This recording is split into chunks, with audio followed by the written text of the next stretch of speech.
आम आदमी पार्टी के संयोजक अरविंद केजरीवाल ने दिल्ली के सीएम पद से इस्तीफा दे दिया। इसके साथ ही उनको नियम के तहत सीएम आवास भी खाली करना है। सीएम आवास खाली करने के लिए अरविंद केजरीवाल के पास 15 दिन का वक्त है। हालांकि दिल्ली सरकार का आवास विभाग चाहे तो इस अवधि को लेफ्टिनेंट गवर्नर की मंजूरी से बढ़ा सकता है। फिलहाल आम आदमी पार्टी के सांसद संजय सिंह बुरी तरह गिड़गिड़ाते हुए दावा किया है कि अरविंद केजरीवाल एक हफ्ते में ही दिल्ली का सीएम आवास खाली कर देंगे। संजय सिंह का यह दावा भले हकीकत बन जाए, लेकिन दिल्ली के सीएम आवास में हुए महंगे रिनोवेशन के मुद्दे पर अरविंद केजरीवाल को भविष्य में मुश्किल का सामना भी करना पड़ सकता है। संजय सिंह ने इस जानकारी के बीच यह भी आशंका जताई कि अरविंद केजरीवाल की सुरक्षा को खतरा है। संजय सिंह ने कहा, कई बार अरविंद केजरीवाल पर हमले की कोशिश हुई है, उनको शारीरिक चोट पहुंची। बीजेपी के लोगों ने अरविंद केजरीवाल पर हमले कराए। संजय सिंह ने कहा, अरविंद केजरीवाल के परिवार की सुरक्षा के मसले पर आम आदमी पार्टी चिंतित है। दरअसल दिल्ली के सीएम आवास का अरविंद केजरीवाल ने रिनोवेशन कराया था। इस रिनोवेशन में करोड़ों की रकम खर्च हुई, जिसका खुलासा मीडिया ने किया था। उसके बाद भी बीजेपी ने दावा किया था कि अरविंद केजरीवाल ने दिल्ली के सीएम आवास की रिनोवेशन पर 45 करोड़ खर्च किए। बीजेपी ने यह भी आरोप लगाया था कि सीएम आवास में अरविंद केजरीवाल ने 8-8 लाख रुपए की कीमत का एक पर्दा लगवाया है। 1.25 लाख करोड़ का संगमरमर लगाने और 4 करोड़ का प्री फैब्रिकेटेड वुडवर्क कराने का भी आरोप बीजेपी ने लगाया था। कई लाख की टॉयलेट सीट और ऑटोमेटिक दरवाजे लगवाने का आरोप भी अरविंद केजरीवाल पर लगा। वहीं कांग्रेस ने आरोप लगाया था कि दिल्ली के सीएम आवास के रेनोवेशन में 45 करोड़ नहीं बल्कि 171 करोड़ की रकम खर्च की गई। दिल्ली के सीएम आवास में अरविंद केजरीवाल ने जो रेनोवेशन कराया और उसके मद में जो भी खर्च किया, उसकी शिकायत दिल्ली के लेफ्टिनेंट गवर्नर से की गई थी। लेफ्टिनेंट गवर्नर ने शिकायत की जांच के लिए सीबीआई को लिखा। इस मामले में सीबीआई ने प्रारंभिक जांच यानी पीई दर्ज किया है और दिल्ली सरकार से सीएम आवास के रिनोवेशन पर हुए खर्च संबंधी दस्तावेज लिए हैं। ऐसे में अगर सीबीआई को जांच में कोई गड़बड़ी मिली तो अरविंद केजरीवाल के लिए दिक्कतें खड़ी हो सकती है। अरविंद केजरीवाल पहले ही कथित शराब घोटाला मामले में आरोपी है। हाल ही में जमानत पर तिहाड़ जेल से छूटे हैं। दिल्ली में राजनीतिक हलचल तेज हो गई है, क्योंकि आम आदमी पार्टी की नेता आतिशी 21 सितंबर को दिल्ली के मुख्यमंत्री पद की शपथ लेगी। उपराज्यपाल वीके सक्सेना ने मंगलवार को आतिशी को सरकार बनाने के लिए आमंत्रित किया। इस शपथ ग्रहण समारोह में दिल्ली के पूर्व मुख्यमंत्री अरविंद केजरीवाल, मनीष सिसोदिया और आम आदमी पार्टी के कई वरिष्ठ नेता मौजूद रहेंगे। आतिशी दिल्ली की तीसरी महिला मुख्यमंत्री बनेगी और यह पहली बार होगा जब आम आदमी पार्टी की कोई महिला नेता मुख्यमंत्री पद की शपथ लेगी। इसके साथ ही कुछ विधायकों को भी मंत्री पद की शपथ दिलाई जाएगी। मंगलवार को आतिशी ने उपराज्यपाल वीके सक्सेना से मुलाकात कर सरकार बनाने का दावा पेश किया था। इस दावे के बाद उपराज्यपाल ने उन्हें सरकार गठन के लिए बुलावा भेजा। सूत्रों के अनुसार अरविंद केजरीवाल की पूर्व कैबिनेट के मंत्रियों को फिर से मंत्री पद की शपथ दिलाई जा सकती है। साथ ही 2 नए विधायकों को भी कैबिनेट में शामिल किया जाएगा, जिनमें से एक दलित समुदाय से होगा। फिलहाल के लिए इस खबर में इतना ही। आगे की अपडेट के लिए बने रहिए लाइव टीवी न्यूज के साथ। धन्यवाद। जय हिंद।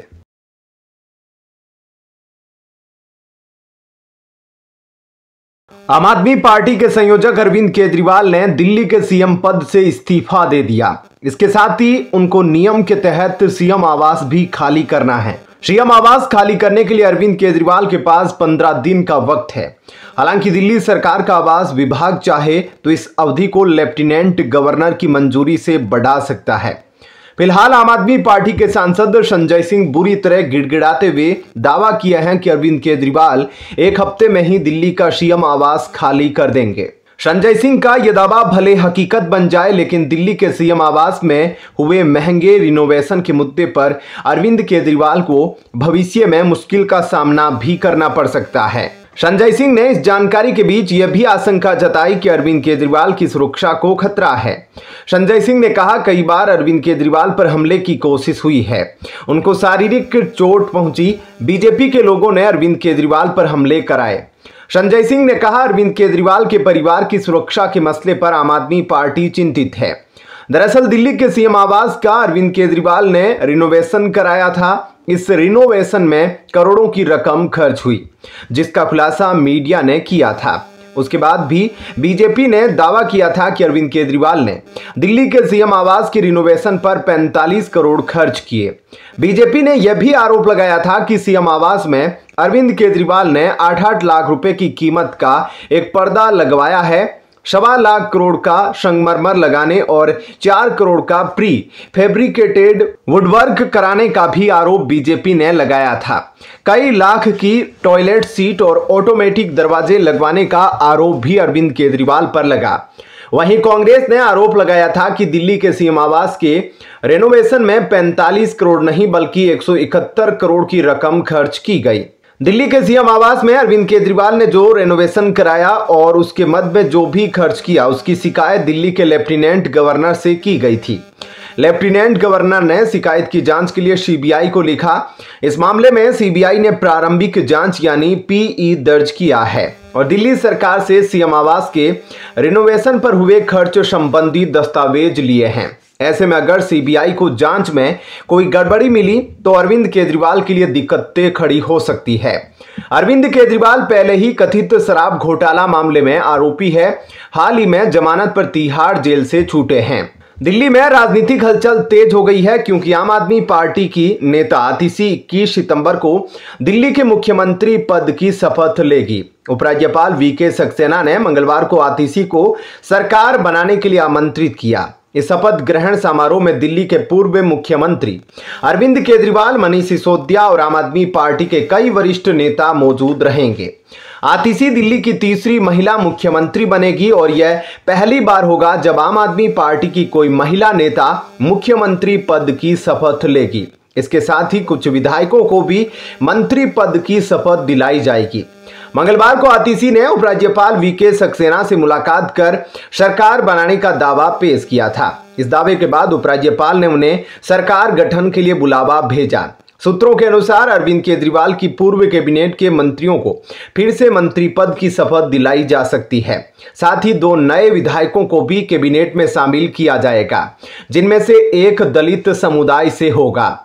फिलहाल के लिए इस खबर में इतना ही। आगे की अपडेट के लिए बने रहिए लाइव टीवी न्यूज के साथ। धन्यवाद। जय हिंद। दिल्ली के मुख्यमंत्री अरविंद केजरीवाल ने इस्तीफा दे दिया है। उनकी जगह अब आतिशी मारलेना को नया सीएम चुना गया है। दिल्ली की राजनीति में अचानक हुए इस बदलाव के पीछे शराब घोटाला है।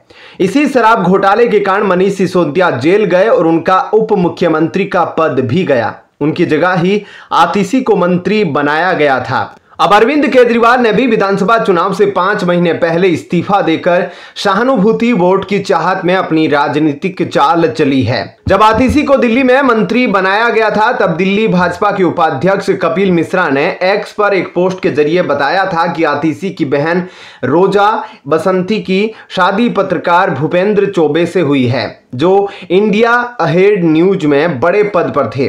चैनल का सारा काम वहीं देख रहे थे, बकौल कपिल मिश्रा। आतिशी के जीजा वाले इस चैनल को हवाला के माध्यम से शराब घोटाले का 17 करोड़ रुपया पहुंचाया गया।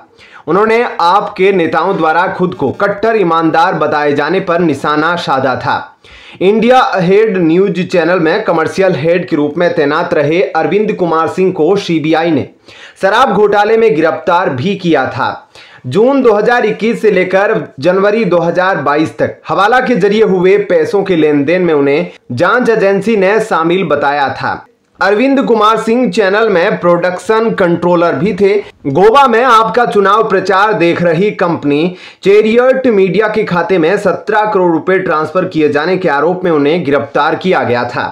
सीबीआई ने आरोप लगाया था कि हवाला नेटवर्क के जरिए ये पैसे भेजे गए थे। 14 फरवरी 2022 को गोवा में विधानसभा चुनाव हुए थे। दिल्ली के शराब घोटाले में हुआ यह था कि एक नई शराब नीति बनाकर साउथ लॉबी यानी दक्षिणी भारत की कुछ शराब कंपनियों को फायदा पहुंचाया गया और बदले में करोड़ों रुपए की घूस ली गई। इस मामले में आपके करीबी दलाल विजय नायर और हैदराबाद के कारोबारी अभिषेक बोनीपल्ली के अलावा तेलंगाना के सीएम रहे केसीआर की बेटी कविता को भी गिरफ्तार किया गया था। आपके राज्यसभा सांसद संजय सिंह भी इस मामले में जेल जा चुके हैं, जिनमें कारोबारी दिनेश अरोड़ा से 2 करोड़ रुपए घूस लेने का आरोप है। दिनेश अरोड़ा आरोपी से अब अप्रूवर बन चुका है। आपको मिली घूस की रकम 100 करोड़ रुपए बताई गई थी। कविता के करीबी अरुण पिल्लई ने साउथ लॉबी की तरफ से बैठकों में हिस्सा लिया था। वहीं इंडो स्पिरिट के मालिक समीर महेंद्रू ने भी घूस में करोड़ों रुपए दिए थे। इस पूरे खेल में कोरोना के दौरान नुकसान दिल्ली की जनता का हुआ। अरविंद केजरीवाल अपने आवास शीश महल को सुख सुविधाओं से लैस करने में व्यस्त रहे।